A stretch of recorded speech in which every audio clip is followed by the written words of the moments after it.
उस रात आदित्य की बहन को अपने घर से पायल की आवाज़ आती है। वो उठकर देखती हैं तो एक बेहद डरावनी औरत आदित्य के कमरे की तरफ जा रही थी। आदित्य की बहन और उनके मम्मी पापा जब आदित्य के कमरे में देखते हैं तो अंदर का नज़ारा दिल दहला देने वाला था। आदित्य डरे सहमे एक कोने में बैठे हुए थे और वो भयानक औरत आदित्य को गुस्से से देख रही थी। इसके बाद क्या हुआ जानेंगे आगे की कहानी में। लेकिन कहानी में आगे बढ़ने से पहले हर बार की तरह अपने इष्ट को याद जरूर कर लें, क्योंकि क्या पता वो भयानक औरत आपके कमरे में भी हो। तो चलिए शुरू करते हैं आज की कहानी।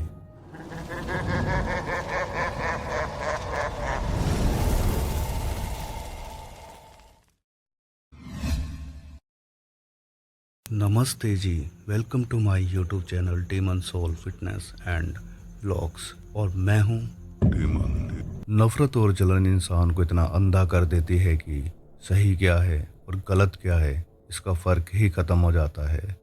कई लोग नफरत में इतना आगे बढ़ जाते हैं कि सामने वाले का बुरा करने के लिए किसी भी हद तक जा सकते हैं। किसी को बर्बाद करने के लिए ऐसे लोगों को सबसे आसान तरीका लगता है कि उस पर काला जादू करवा दिया जाए, क्योंकि इसमें सामने वालों को पता ही नहीं चलता उसके साथ हो क्या रहा है, और जब तक पता चलता है तब तक कई बार काफ़ी देर हो चुकी होती है।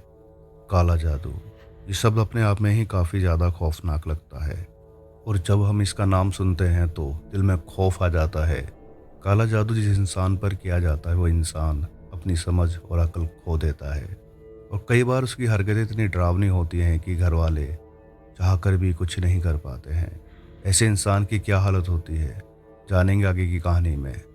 तो कहानी को पूरा सुने और अपना सजेशन और फीडबैक ज़रूर दें कि आपको ये कहानी कैसी लगी और आपको किस तरह की कहानी अच्छी लगती है और कहाँ पर इम्प्रूवमेंट की ज़रूरत है। ये कहानी आदित्य हिमाचल में मंडी के गांव के रहने वाले हैं, और जो ये ब्लैक मैजिक वाला इंसिडेंट है ये खुद आदित्य के साथ हुआ था। आदित्य के परिवार में 5 सदस्य हैं। मम्मी पापा, एक बड़ी बहन जिसकी शादी हो चुकी है, उनसे छोटे आदित्य हैं, और सबसे छोटी एक छोटी बहन है। अब जहाँ पर इनका घर है उसके ठीक बगल में सोनू का घर है, जिसमें सोनू और उसके परिवार वाले रहते हैं। सोनू आदित्य का दोस्त है, लेकिन ये दोस्ती बहुत गहरी वाली दोस्ती नहीं है। आप यूँ मान के चलिए कि ये पड़ोसी होने के नाते बस बोल चाल लेते हैं। आदित्य शुरू से ही पढ़ाई लिखाई में काफ़ी होशियार थे और काफ़ी मेहनती किस्म के लड़के हैं। पढ़ाई के साथ साथ घर और खेत का काम भी पूरी मेहनत से करते हैं। और वहीं जो सोनू है वो बिलो एवरेज ही हैं पढ़ाई लिखाई में, और दिन भर आवारागर्दी करता था अपने दोस्तों के साथ। सोनू के घर वाले हमेशा सोनू को आदित्य से कंपेयर करते थे और सोनू को ताना मारते थे कि देख आदित्य कितना होशियार है, और हर कोई उसकी तारीफ करता है। और कहीं ना कहीं सोनू के घर वाले आदित्य और उसके घर वालों से काफ़ी जलन करते थे, बट वो ये शो नहीं करते थे, हमेशा शुगर कोटिंग ही करते थे। उन्हें यही लगता था कि उनके पड़ोसी का लड़का अपनी लाइफ में काफ़ी तरक्की कर जाएगा और वो लोग इनसे फाइनेंशियली काफ़ी ऊपर हो जाएंगे, और ऐसा हुआ भी।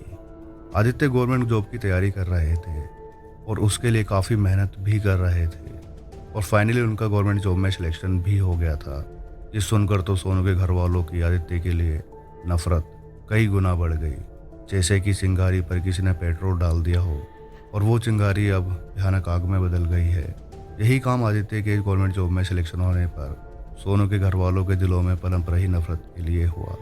वो लोग नफरत में इतने पागल हो गए कि उन्होंने आदित्य को बर्बाद करने के लिए सहारा लिया काले जादू का। इधर आदित्य के घर में काफ़ी खुशी का माहौल था। गांव वाले भी आदित्य की काफ़ी तारीफ कर रहे थे। सभी गांव वालों को आदित्य के घर वालों ने मिठाई खिलाई। आदित्य अपनी ट्रेनिंग के लिए भी जाने लग गए थे। 3 महीने का ट्रेनिंग पीरियड था। घर में सब कुछ बढ़िया चल रहा था। घर वाले आदित्य की शादी के लिए लड़की देखने का विचार कर रहे थे। एक दिन की बात है, जब आदित्य शाम को ट्रेनिंग से वापस अपने घर पर आए तो सोनू की माँ जल्दी से एक मिठाई का डब्बा लिए आदित्य के घर आती हैं। जैसे कि वो आदित्य के आने का ही वेट कर रही थी। वो आदित्य की काफ़ी तारीफ करती हैं और ऐसा शो करती हैं कि वो काफ़ी ज़्यादा खुश हैं आदित्य के लिए, और आदित्य उनके बेटे जैसा है। वो कहते हैं कि उन्होंने आदित्य के लिए स्पेशल मिठाई मंगवाई है उसकी सरकारी नौकरी लगने की खुशी में। सोनू की माँ आदित्य को वो मिठाई खाने के लिए देती है, लेकिन आदित्य कहता है कि अभी उसका मन नहीं है और वो बाद में ही खाएगा। लेकिन सोनू की माँ काफ़ी जिद कर रही थी और कहती है कि उन्होंने बड़े ही मन से मिठाई मंगवाई है।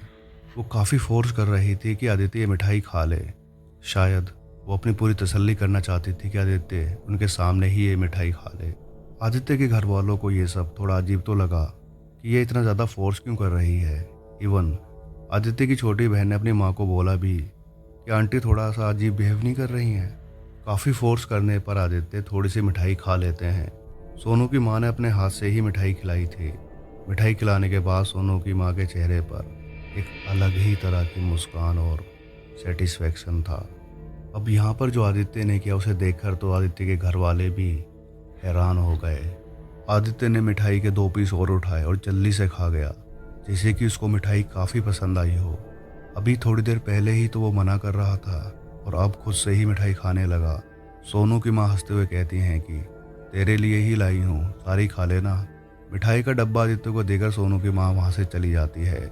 इसके बाद आदित्य उस मिठाई को हर थोड़ी देर में आकर खा लेता और ऐसे करके उसने अकेले ही वो सारी मिठाई खा ली। ये देखकर घर वाले काफ़ी हैरानी में थे। हालांकि आदित्य को मिठाई इतनी ज़्यादा पसंद नहीं थी और यहाँ पर उसने पूरा डब्बा खाली कर दिया था। इसके बाद आदित्य अपनी ट्रेनिंग अच्छे से कर रहे थे। घर में सब कुछ नॉर्मल था, सब बढ़िया चल रहा था। लेकिन कुछ टाइम बाद आदित्य काफ़ी बदला बदला सा रहने लगा। वो किसी से ज़्यादा बात नहीं करता था, अपने आप में ही खोया रहता था और अपने से बड़बड़ाता रहता था, जैसे कि वो अपने आप से ही बातें कर रहा हो। यहाँ तक कि वो अपने कमरे में पूरी रात भर बड़बड़ाता रहता था। घर वाले काफ़ी परेशान थे, उन्हें लग रहा था कि आदित्य को कोई दिमागी परेशानी हो गई है। घर वाले जब उनसे बात करने की कोशिश करते तो वो काफ़ी एग्रेशन में आ जाते और घर वालों पर चिल्लाना शुरू कर देते थे। घर वाले काफ़ी शॉक्ड थे क्योंकि आदित्य ने आज तक कभी अपने घर वालों से ऊंची आवाज़ में बात नहीं की थी। एक रात की बात है, आदित्य की छोटी बहन को आदित्य के कमरे से बड़ी ही अजीब और डरावनी आवाज़ आ रही थी। वो उठकर जाकर देखती हैं तो आदित्य अपने कमरे में बैठे हुए बड़ी ही अजीब हरकतें कर रहे थे। वो कमरे में कोने की तरफ देखकर बोले जा रहे थे। उनकी हरकतें किसी पागल इंसान की तरह लग रही थी। आदित्य की छोटी बहन अच्छे से कमरे में किसी की मौजूदगी को फील कर पा रही थी। उस कमरे से काफ़ी नेगेटिव वाइब्स आ रही थी। कमरे के अंदर का नज़ारा काफ़ी ज़्यादा भयानक था। आदित्य की छोटी बहन डरकर अपने कमरे में चली जाती हैं। सुबह वो सारी बात अपनी माँ को बताती हैं। आदित्य की माँ को पहले ही शक हो गया था कि उनके बेटे पर किसी ऊपरी हवा का साया है। वो काफ़ी चिंता में थी क्योंकि उनके बेटे की लाइफ का सवाल था। अब आदित्य और भी ज़्यादा पागलों की तरह हरकतें करने लग गए थे। उनका वजन घटकर 45 किलो तक आ गया था। वो काफ़ी कमज़ोर हो गए थे। अब उन्होंने अपनी ट्रेनिंग पर जाना भी बंद कर दिया था। वो अक्सर यही कहते थे कि वो औरत मुझे मार देगी, वो बहुत ज़्यादा डरावनी है, वो मेरा गला दबाती है। घर वाले आदित्य की बातें सुनकर काफ़ी डर जाते थे। एक रात की बात है, आदित्य की बहन को अपने घर में पायल की आवाज़ आती है, जैसे कोई औरत पायल पहनकर घर में घूम रही हो।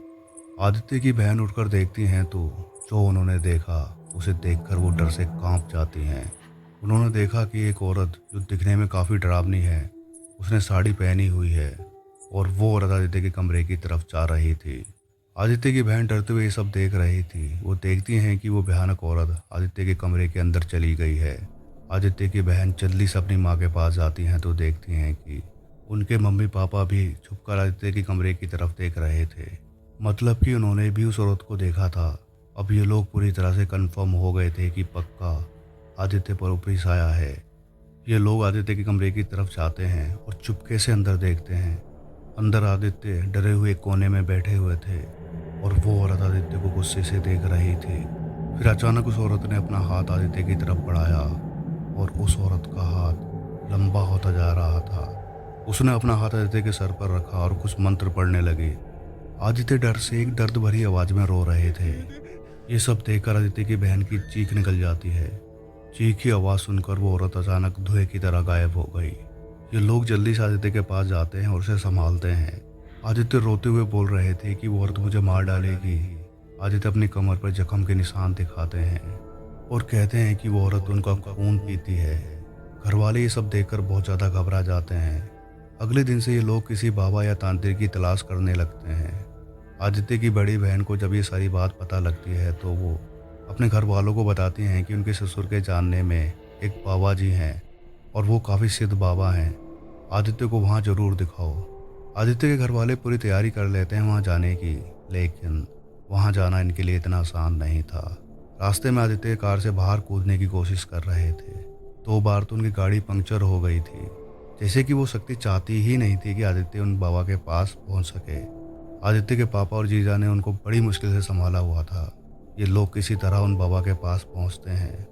वहां बाबा ने आदित्य के हाथ को सूंघकर ही बता दिया कि इस पर काला जादू करके यक्षिणी छोड़ी गई है। वो यक्षिणी इसका खून पीती है और वो उसकी जान लेना चाहती है। बाबा ने आदित्य के सर पर हाथ रखा और कुछ मंत्र पढ़े। आदित्य डर से चिल्लाने लगते हैं और वो अपने हाथ पैर इधर उधर पटक रहे थे। घर वालों ने उनको कसकर पकड़े हुआ था। तभी आदित्य को वॉमिटिंग होनी शुरू हो जाती है। वॉमिटिंग में उनके अंदर से तरह तरह की चीज़ें निकलती हैं, जिसमें सिंदूर, चावल, बाल और भी कई तरह की चीज़ें थीं जिनका इस्तेमाल काला जादू करने के लिए किया गया था। बाबा ने बताया कि एक औरत जो कि आपके परिवार वालों से काफ़ी नफरत करती है, उसने मिठाई में ये सारी चीज़ें डालकर आदित्य को खिलाई हैं और वो औरत आपके घर के पास ही रहती है। आदित्य के घर वाले तुरंत उस दिन को याद करते हैं जब सोनू की माँ आदित्य के लिए मिठाई लेकर आई थी। वो समझ जाते हैं कि सोनू के घर वालों ने ही आदित्य पर यह ब्लैक मैजिक किया है। बाबा कहते हैं कि वो यक्षिणी इतनी आसानी से पीछे छोड़ने वाली नहीं है। आप लोगों को 5 बार यहाँ पर आना पड़ेगा। आदित्य कहते हैं कि उनके और उनके घर वालों के लिए ये सब इतना आसान नहीं था। उनके घर इसके बाद काफ़ी ज़्यादा डरावनी घटनाएं हुई, लेकिन 5 बार जाने के बाद आदित्य पूरी तरह से ठीक हो गए। वो यक्षिणी आदित्य को छोड़कर चली गई थी और आज आदित्य बिल्कुल ठीक है और अपनी जॉब भी कर रहे हैं। इनके घर वालों ने सोनू के घर वालों से पूरी तरह दूरी बना ली है। शायद सोनू के घर वालों को भी पता लग गया है कि आदित्य घर वालों को पता लग चुका है कि उन्होंने ही काला जादू करवाया था। तो देखा आपने, नफरत इंसान को कितना अंधा कर देती है। लेकिन क्या इसके बाद सोनू के घर वालों ने आदित्य का पीछा छोड़ दिया होगा? आपको क्या लगता है? कमेंट सेक्शन में ज़रूर बताएं। और आज की कहानी आपको कैसी लगी वो भी मुझे कमेंट सेक्शन में ज़रूर बताएं। अगर आप लोगों के पास भी इस तरह की कोई घटना या कहानी है और आप चाहते हैं कि मैं अपनी आवाज़ में नरेट करूं, तो आप मेरे साथ शेयर कर सकते हैं। मेरा इंस्टा का लिंक और ईमेल आईडी का लिंक डिस्क्रिप्शन में दिया गया है, आप वहां जाकर शेयर कर सकते हैं। अगर आपको ये कहानी अच्छी लगी है तो इसको लाइक, शेयर, कमेंट जरूर करें और वीडियो को ज़्यादा शेयर करें। इस तरह की और कहानी सुनने के लिए मेरे चैनल को सब्सक्राइब कर लें, क्योंकि मैं इस तरह की बेहद रोमांचक, सच्ची और डरावनी घटनाएं लेकर आता रहूँगा। तो मिलते हैं नेक्स्ट वीडियो में, तब तक अपना ध्यान रखें। धन्यवाद।